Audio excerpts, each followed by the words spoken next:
First, though, I want to take you back to Ireland in the 1970s. He is from Derry and bass player with the legendary post-punk band The Undertones.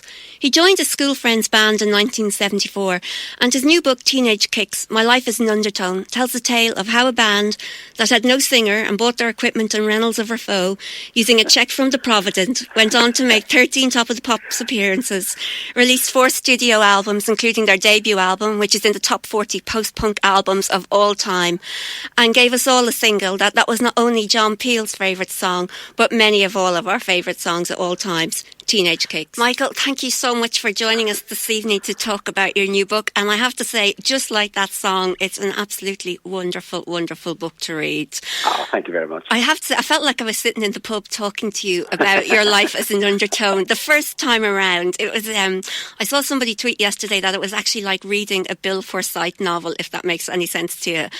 Oh, that's good. I like that. Oh, I'm glad to hear it. I will write that down. Do, and use it on the next one. When you go to another reprint, you could put that on the back. What really struck me reading it was how strong your friendship was with the others in the band, particularly with the O'Neill brothers, with Johnny and Damien, drummer Billy, and probably to a little bit lesser extent with Fergal Sharkey. And it was the joy of being 5 teenagers together that kept the band moving along rather than any great master plan to take over the musical world. Oh, that's what it was. I always count myself very, very lucky that I sort of fell in with them, you know. It was through John and Damien's brother, Vinny, who was a short-lived member of the Undertones before he had to give it up to do his O-levels, you know. But I was lucky that I found myself hanging around O'Neill's house with the 4 of them, and then Fergal came along as well. And, you know, the music, it wasn't all about music for us, you know, it was that thing about hanging out. And the music then gradually became something which was far better and more important than we ever imagined it would be, which is a great thing if you're that age and you want to be in a band and then suddenly it all comes right for you. You can't wish for anything better. Well, and I suppose you're portraying a time that was much simpler in terms of, even though it was a very troubled time for Derry, it was a much simpler time in one sense, because I suppose it was your environment was very evident in the book that was very important to you. And you were talking about, you know, watching the telly in O'Neill's sitting room and rehearsing in the shed or buying records and going to Woolworths. And I think to a lot of people who grew up in 1960s or 1970s Ireland, that was going to strike, or even I suppose across England and all of Great Britain, it would strike a chord, because it's very, very familiar, and it comes across to you just how important that was to you and to the other members of the band. It was very simple, you know, and the older you get, whenever you become old, and you will realise this, the older you get, you sort of look back on things with a bit of nostalgia, but I think it's more than nostalgia. There was a simple thing about life then, purely, even in terms of how we got music. You know, you got music by buying records in shops, or you would have sent away and they would have come by post, and there wasn't that much music about, which was bad in a sense, but it was also good because it meant that all the records that we loved, they had time to become sort of established within us. You know, like that compilation, the famous compilation Nuggets, we got that and we loved that so much. If that happened now, what you would do, you would go on the internet and you would find out all the other records that say, you know, the Chocolate Watch Band made, and you'd hear all that at the one stage, at the one time. Whereas with us, we only had time to digest those records that we had, which I think makes them more important. Certainly in my life, when I look back, you know, that those records, the first Jam single, and so on, those records from those teenage years are still the ones closest to my heart. And they're probably the ones that you still turn to most to play or to listen to and put Absolutely. on. Yeah. You know, and there are brilliant records being made now. There are brilliant records being made by young bands, by old bands. But I think sometimes I just think there's just too much of it, and you can't really you can't really cope with that. All that amount of great stuff coming through. I liked it whenever great stuff. I just realised I'm saying I liked it whenever there wasn't that much great stuff around. There's too much good stuff, Ness. Make it stop. Too much good stuff. I don't. Well, I suppose John Peel would have been your most well-known fan, and he probably, I suppose, the momentum he put behind Teenage Kicks must have been phenomenal. What was it like that night, hearing him play it not once but twice? And tell us a little bit about how he actually got the single. Well, how he got the single was that we sent it to him. Whenever the Teenage Kicks was released on Good Vibrations, we were in Belfast because Terry Hooley, he was the man, of course, who ran Good Vibrations. And it's not like he had a team of people with him. The band, whenever your record came out, the band went up and were on the floor of Terry's shop folding the sleeves. And then we put them into envelopes, and I remember Damien and I walking up to the post office and sending it to John Peel Radio 1 London, W1A, 1AA or whatever the postcode was. But you see, then Terry's film came out, and according to Terry's film, Terry went over there. He did do that. Maybe I misremembered it, So that's how the record got to John Peel. And then whenever Peel played it, we just couldn't believe that he loved it. We didn't realise how much he loved it whenever he first played it, until then he played it the second time. He says, you know what, I'm going to play that again. And it's hard to understand the importance of that for us, because we were devoted John Peel listeners, as were most people who like that type of music right across the UK and in Ireland as well. Something in Ireland would have listened to John Peel. But there was that kind of, again, he was the only show in town. He was the only radio show that mattered to us. So for him to like it, for him to love it, he couldn't have wished for better. He really couldn't. He seemed to have taken a real genuine interest in you, not just as a band, but as people. And you talk about how he was concerned about whether you were eating properly, and he checked in with you and whatever. And that makes him just seem even more of a nicer person than people have even talked about him being. And that he was a really genuine supporter of you, and he just wasn't interested in just your music. He was actually interested in you as people. Yeah, he was. I think he may have felt a little bit responsible for us coming to London, which he was responsible for us coming to London, because the fact that Peel played it, Seymour Stein from Sire Records, he heard it. He got one of his A&R men, or his London guy, to go over and see us, blah, blah, blah. And then we signed the deal. So Peel immediately felt responsible. And I remember him saying, listen, I think it was, I don't know if the phrase was, don't take any white fivers or don't take any wooden nickels, but he was sort of saying, listen, be very careful what you're doing here. So he did, because he was a really nice guy. He knew that this was new territory for us. None of us had been in bands before. We didn't have a manager. So he was very paternal in that sense. But you know what? The best thing I liked about John Peel was something that he said in an NME interview in 1979, whenever he was 40 years old. Yeah. 40 years old seemed very old then. It seems very young now. But anyway, Peel said, he says, I only play the records. He says, I don't make these records, I play them. So he had a great sense of his own worth. He was really important, but he also knew that, he wasn't like one of those DJs who thought that the everything revolved around them, that they could make or break people. Even though he could make or break people, he knew his role, and I liked that about him. He knew he was the DJ. He didn't make the records, he just played them. He was literally siphoning the music through for his listeners, and that was his role in it.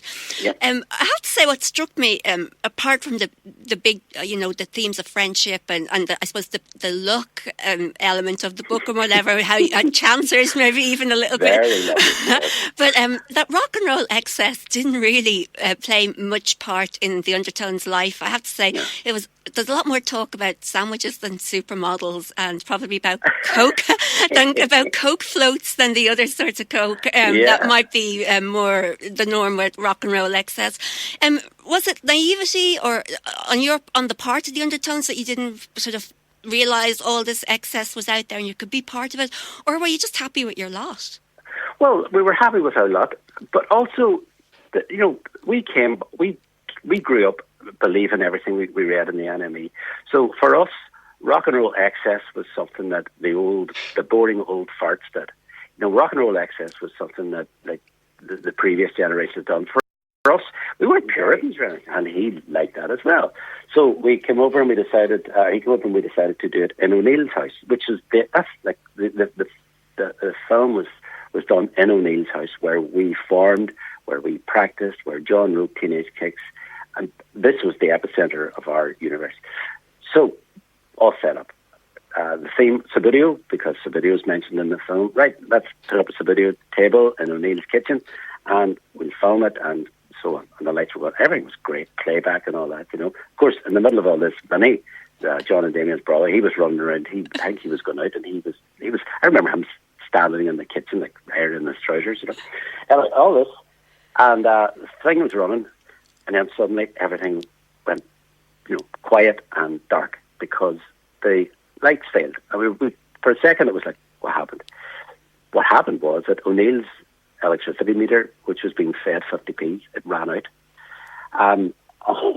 He's kind of looking around, you know, and it was, right. And I don't think any of us volunteered. So listen, Julian, you're okay. I'll run down the street and we'll get money. We cannot. You're making the phone. What are you going to do? So he had to send one of the crew down to the shop to get 50p's, and then running back up and put the meter full of 50p's, and it all went back on again. And it was a wee bit embarrassing, but at the same time, I kind of went, no, that's what people's lives are like. You know, that's what life is like. Yeah. And I was thinking, because obviously he worked with the Stripes there quite recently, and I was wondering, did the Stripes have the same problem? And somehow I don't think they did. But the Stripes always carry around bags of 50p's. I have seen the Stripes at the side of the stage. There's always bags of 50p's. And you see them down the bank getting change of £20 notes, getting 50. So that's Sensible obviously boys. sorted. That's what the answer was. Come here, you were responsible for some of the songwriting as well, and you actually co-wrote the only top 10 hit that the Undertones had. So even though it seems like you had loads and loads of top 10 hits, was actually only one that was number in the top 10. So that must give you a great sense of satisfaction. Damien and I, who wrote My Perfect Cousin, we always remind John of that at every opportunity. Never mind the fact that John wrote the iconic Teenage Kicks. We always say, what number did Teenage Kicks get to, John? And he says, number 31. You're bagatelle. We got to number 9 with My Perfect Cousin. No, the thing about the Undertones, because of Teenage Kicks, because of John Peel, people think we were a lot more successful than what we were. People have said to me, you know, Teenage Kicks, I remember that was number 1. And you're going, number 31, maybe? You know, because it has, which is great. You know, obviously it's brilliant. Like we have a record which has a life of its own. But some people think that we sold thousands of, well, we did sell thousands of records, but not many thousands of records. But we had a great run at it. You know, we had 4 years maybe 4.5 years of making records that got released, which is actually not bad when you consider it. And then we had, as you very kindly mentioned, 13 appearances on Top of the Pops. So we had all that. But we had one number 9 record. We had a number 11 record too, but that doesn't quite count.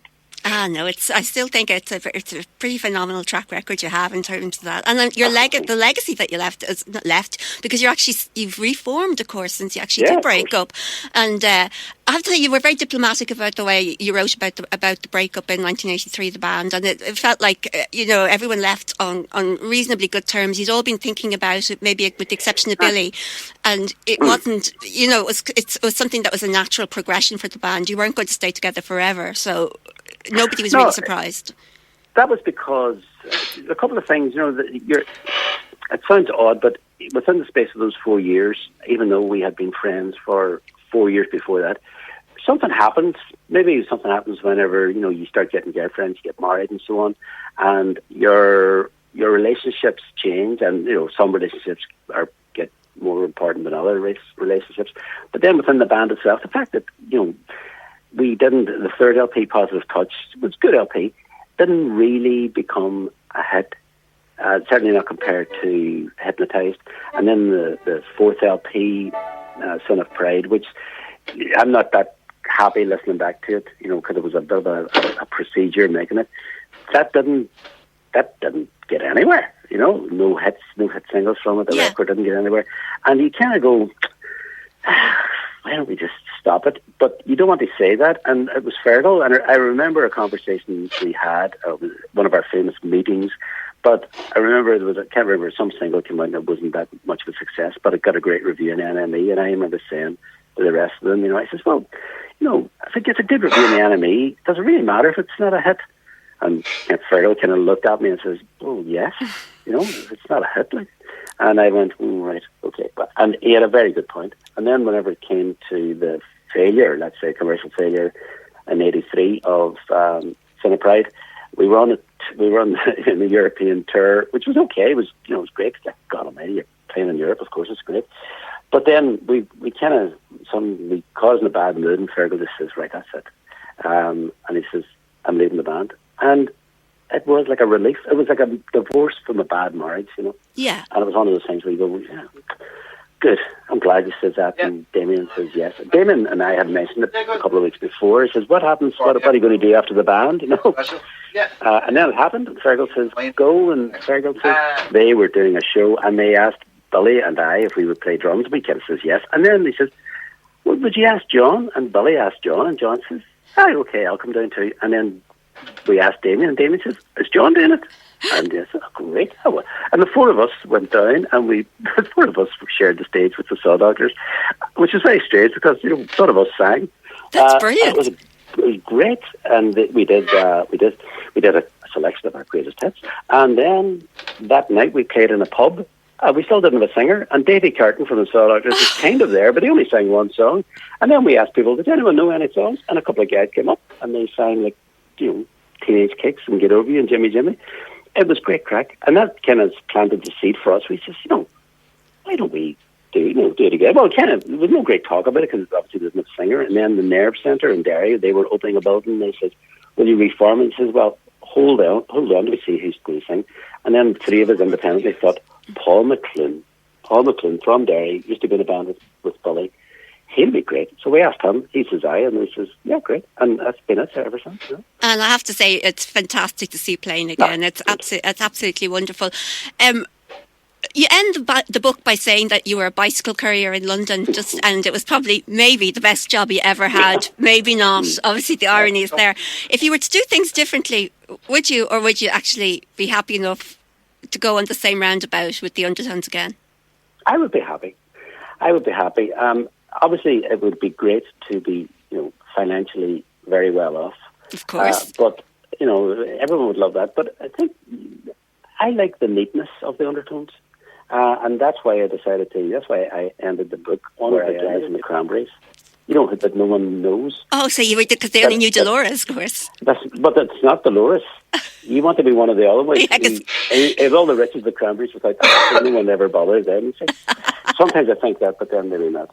Maybe not. Listen, I want to say thank you so much for joining us tonight, Michael or Mickey. Some people will know you as Michael, some people will know you as Mickey. It depends on... Mickey's your stage name. Mickey's your stage name, exactly. That's my job. And, I should probably be calling you Mr. Bradley because you're a guest on the show. But one thing we always ask our guests to do is to pick a song that means something to us and tell us why they're picking that song. So if you want to do that, I'll just say thank you so much, Michael, for joining us. And good luck with the book, because I have to say, I don't think you actually need good luck because it's actually a wonderful read. It's Teenage Kicks, My Life is an Undertone, and it's available now and it's published by Omnibus Press. So what song are you going to go with? Well, you know what I'm going to do? I'm going to pick the Sex Pistols, God Save the Queen, which was, of course, a single in 1977. And it was like we loved the Sex Pistols from Anarchy in the UK, and then whenever this came out, this was huge. In our world, this was huge because a record called God Save the Queen.